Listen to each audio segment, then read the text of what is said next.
नमस्कार विद्यार्थी मित्रांनो, आज आपण 11 जानेवारी 2025 चे फक्त महाराष्ट्राशी संबंधित चालू घडामोडीचे प्रश्न बघणार आहोत।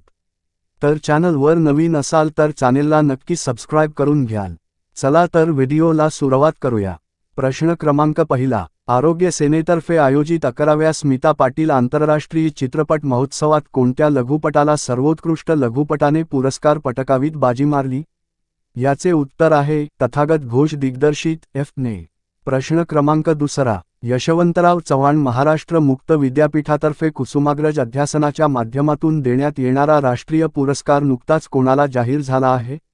याचे उत्तर आहे प्रसिद्ध बंगाली कवी अमिताभ गुप्ता यांना 2022 साठी, तर आसामी कवी निलिम कुमार यांना 2023 वर्षासाठी। प्रश्न क्रमांक तिसरा, संत तुकाराम महाराजांच्या ज्ञानाचा प्रसार मराठी भाषक नसलेल्या लोकांपर्यंत करण्यासाठी कोणी तुकाराम महाराजांचे अभंग इंग्रजीत अनुवादित केले आहेत? याचे उत्तर आहे संत साहित्याचे अभ्यासक दीपक फणीस यांनी। निवडक 52 अभंगांचा इंग्रजी अनुवाद असलेल्या डिव्हाइन व्हर्सेस अभंग गाथा या ग्रंथमालिकेतील पहिल्या पुस्तकाचे प्रकाशन। प्रश्न क्रमांक चौथा, देशात काम करणाऱ्या महिलांसाठी सर्वोत्कृष्ट ठरलेल्या शहरांच्या यादीमध्ये पुण्याने कितवे स्थान पटकाविले आहे? याचे उत्तर आहे 5वे।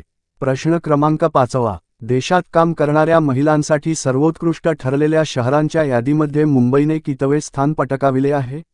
याचे उत्तर आहे 3रे। मित्रांनो, तर हे होते महाराष्ट्र राज्याशी संबंधित 5 चालू घडामोडीचे प्रश्न। जाता जाता व्हिडिओला नक्की लाईक करून जाल, कारण व्हिडिओ बनवायला खूप मेहनत लागते। धन्यवाद।